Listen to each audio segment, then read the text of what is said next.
Bismillahirrahmanirrahim. Assalamualaikum warahmatullahi wabarakatuh. Selamat malam dan salam sejahtera bagi kita sekalian. Yang terhormat Jubir Mas Tesa dan rekan-rekan jurnalis sekalian yang saya cintai dan saya banggakan, yang sudah menunggu dari sejak tadi sore ya.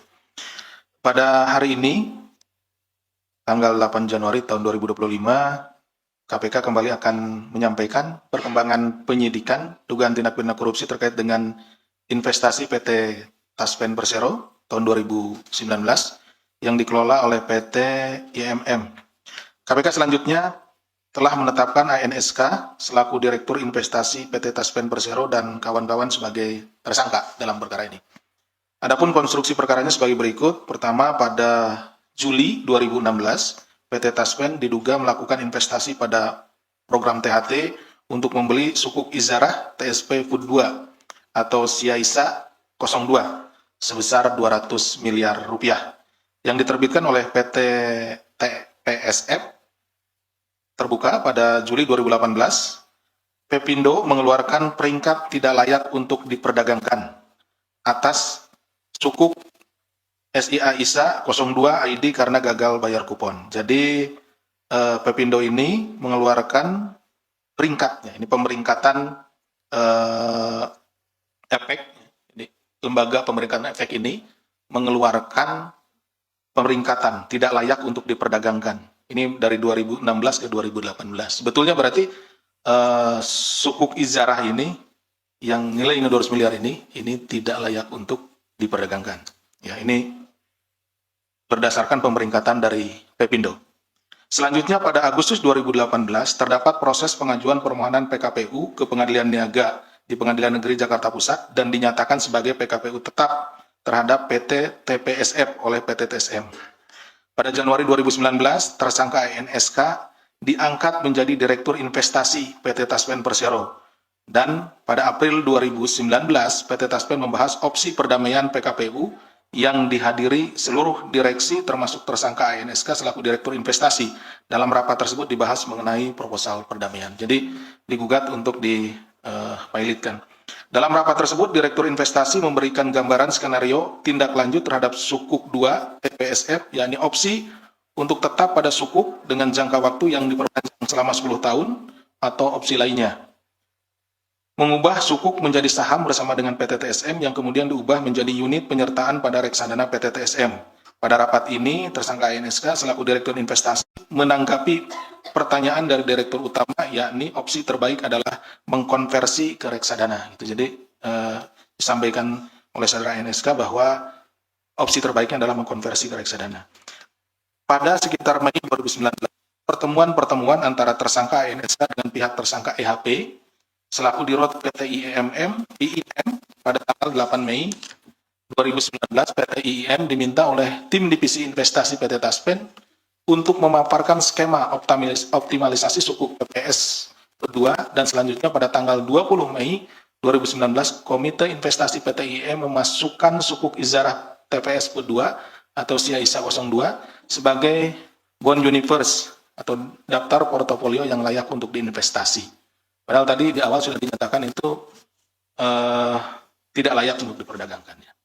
Hal ini melalui mekanisme optimalisasi RD Inex G2. Hal ini bertentangan dengan ketentuan Akta Kontrak Investasi Kolektif Reksadana Insight Tunas Bangsa Balance Fund 2 atau INEX G2 pada pasal 6 tentang kebijakan investasi angka 6.3 huruf 4 yang berbunyi efek bersifat utang dan atau efek syariah berpendapatan tetap yang ditawarkan tidak melalui penawaran umum dan telah mendapat peringkat dari perusahaan pemeringkat efek, yang tadi Pepindo itu, yang terdaftar di OJK dan masuk dalam kategori layak investasi, investment grade.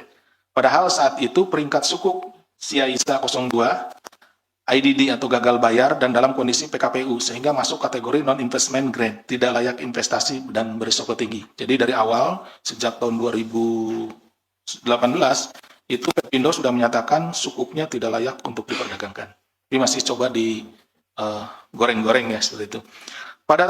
Bahwa pada tanggal 23 Mei 2019 dilaksanakan pemungutan suara para pemegang sukuk Siaisa 02 termasuk PT Taspen terhadap rencana perdamaian yang ditawarkan oleh PT TPS pun terbuka. Pada pemungutan suara tersebut, PT Taspen menyetujui proposal perdamaian yang khusus untuk BUMN utang dibayarkan secara penuh 200 miliar dengan tenor yaitu 10 tahun dan bunga 2%. Dari hasil pemungutan suara, 99% menyetujui proposal PKPU PT TPSF TBK. Kemudian pada hari yang sama, pada malam harinya tersangka EHP dihubungi oleh saksi PS untuk mengajak bertemu di PIM yang dihadiri oleh tersangka ANSK dan direksi PT Taspen lainnya. Pihak konsultan NAL dari Bahana Sekuritas dan dari PT IIM yang yaitu tersangka EHP dan saudara JW. Dalam pertemuan tersebut intinya membahas kondisi sukuk Siaisa 02 dan PT Taspen meminta PT IIM untuk mengajukan konsep optimalisasi sukuk Izarah TPS PUN 2 dan segera memaparkan ke rapat Direktur Taspen. Selanjutnya pada Mei 2019 dilaksanakan rapat Komite Investasi PT Taspen Persero untuk membahas hasil sidang PKPU. Dalam rapat tersebut dibahas bahwa PT TPSF tidak pilot karena kreditur setuju dengan proposal perdamaian. Tadi kan awalnya pilot PKPU, nah tapi di dalam rapat dinyatakan tidak pilot karena akan diterima. Pada rapat tersebut PT IIM memaparkan skema optimalisasi sukuk TPS pun melalui kemudian PT IIM diminta untuk segera mengirimkan proposal skema optimalisasi sukuk Siaisa. Selanjutnya pada hari yang sama PT IIM mengirimkan proposal penawaran optimalisasi reksadana INEC G2 bahwa perbuatan tersangka memilih manajer investasi untuk mengelola kegiatan investasi PT Taspen sebelum adanya penawaran melanggar prinsip-prinsip Good Corporate Governance atau GCG dalam peraturan Menteri Badan Usaha Milik Negara nomor PR01 MBU tahun 2011. Pada tanggal 28 Mei 2019, tersangka ANSK mengarahkan konsultan hukum agar memberikan penjelasan bahwa ada risiko pilot PT TPSP dalam rapat direksi yang dilaksanakan pada tanggal 29 Mei 2019. Selanjutnya pada tanggal 29 Mei 2019 dilaksanakan rapat Komite Investasi, di mana keputusan rapatnya adalah optimalisasi aset investasi melalui reksadana dan memilih PT IIM karena satu-satunya manajer investasi yang memiliki cangkang yang siap. Keputusan rapat tersebut adalah memutuskan untuk menyetujui rekomendasi Komite Investasi yang sudah memperhitungkan hasil advisory, Bahana Sekuritas dan firma hukum Tumbuhan dan Partners untuk melakukan optimalisasi obligasi sukuk Izazah TPS pun melalui investasi pada instrumen reksadana campuran Insight Tunas Bangsa Balance Fund 2 sebesar 1 triliun yang akan dilakukan pada tanggal 31 Mei 2019. Jadi untuk menutupi tadi, di awal penempatan dana sebesar 200 miliar di sukuk Izarah TPSP 2016 yang kemudian dinyatakan oleh Pevindo, peringkatnya tidak layak untuk diperdagangkan. Kemudian mereka atau ANSK ini caranya dengan optimalisasi aset investasi melalui reksadana dengan menggelontorkan 1 triliun ya.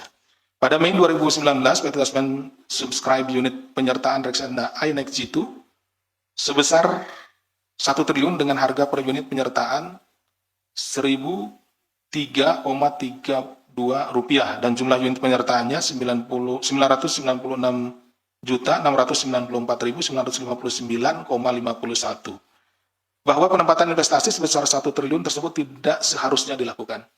Karena berdasarkan ketentuan kebijakan investasi PT Taspen yang diatur dalam peraturan direksi nomor 19 DIR 2019 untuk penanganan sukuk dalam perhatian khusus adalah hold and average down. Jadi menahan untuk tidak memperjualbelikan. Jadi ditahan dulu sukuknya, nanti kalau harganya naik baru dilepas gitu. Jadi tidak dengan optimalisasi. Jadi tidak disuntikan dana lagi gitu. Jadi tunggu saja gitu harganya seperti itu. Kemudian bahwa di hari yang sama PT Taspen Persero melakukan penjualan Siaisa 02 di harga VAR ditambah dengan bunga akrual melalui PTSS dengan total transaksi Rp228.578.550.556. Selanjutnya PTSS menjual Siaisa 2 ke 5 reksadana lain yang dikelola oleh PT IIM dengan harga 100,02%. Selanjutnya pada hari yang sama, Siaisa 2 juga dijual ke PTPS. Ini masih dalam pengelolaan IIM dengan harga 100,04%. Tetapi penyelesaian transaksinya pada tanggal 18 Juni 2019. Jadi kelihatan ada penambahan di ekor bunganya itu. dari 102, 104, padahal masih di lingkaran perusahaan mereka sendiri gitu ya. Jadi kelihatan naik gitu ya, padahal sebetulnya memang mereka yang mengendalikan. Pada Juni 2019, PT IM menginstruksikan PT VS untuk membeli Ciaisa 02 dari PT Pacific Sekuritas dengan harga 100,08%. Tadi terakhir itu kan 100,04 naik lagi. Kemudian menjual ke reksadana INEX Jitu dengan harga 67%. Dengan tanggal settlement 18 Juni 2019 dengan total transaksi 142 miliar 733 juta 55.556 rupiah. Atas transaksi tersebut, PT VS mengalami kerugian sebesar 87 miliar. Kemudian untuk mengganti kerugian tersebut, PT IM menginstruksikan kepada PT VS untuk melakukan transaksi seolah-olah ada jual beli saham yang dilakukan antara RD INEX Jitu dengan PT VS dengan jumlah pembayaran netting sebesar 87. Jadi kembali dikembalikan 87 miliar itu ke PT VS dari reksadana INEX Jitunya yang punya Telkom.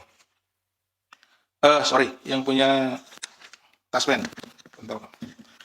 Tentang waktu 21 Agustus 2019 sampai dengan 4 November 2019, Ciaisa 02 di cut loss dan dibeli kembali oleh reksadana lain yang dikelola oleh PT IM dengan harga 3-5% melalui anggota bursa PT VS dan PT BS akibat transaksi pemindahan sukuk Ciaisa 02 dari hasil dari monitoring dan evaluasi reksadana INEX Jitu. Kinerja reksadana INEX Jitu pada tanggal 31 Oktober 2019 telah mencapai titik terendah karena reksadana telah merealisasikan obligasi sukuk Ciaisa dengan nominal 200 miliar dengan harga penjualan sekitar 3-5%, sehingga secara nominal telah merealisasikan kerugian sebesar 191,64 miliar ditambah dengan kerugian bunga sebesar 28,78 miliar. Bahwa atas penempatan dana atau investasi sebesar 1 triliun pada reksadana INEX Jitu yang dikelola oleh PT IM yang melawan hukum tersebut semestinya tidak boleh dikeluarkan. Terdapat beberapa pihak yang mendapat keuntungan, antara lain PT IM sekurang-kurangnya sebesar 78 miliar rupiah, PT VSI sekurang-kurangnya 2,2 miliar rupiah, PT PS sekurang-kurangnya 102 juta, dan PT SM sekurang-kurangnya 44 juta. Pihak lain yang terafiliasi dengan tersangka NSK dan tersangka EHP. Bahwa atas rangkaian perbuatan melawan hukum yang dilakukan oleh tersangka ANSK bersama-sama dengan tersangka EHV tersebut diduga telah merugikan keuangan negara atas penempatan dana investasi PT Taspen sebesar 1 triliun pada RD INEX Jitu yang dikelola oleh PT IMS tidak-tidaknya sebesar 200 miliar rupiah. KPK selanjutnya melakukan penahanan kepada tersangka NSK dan untuk 20 hari pertama terhitung sejak 8 Januari sampai dengan 27 Januari 2025. Penahanan dilakukan di rutan cabang gedung KPK Merah Putih. Demikian yang bisa kami sampaikan. Terima kasih. Assalamualaikum warahmatullahi wabarakatuh. Kami kembalikan kepada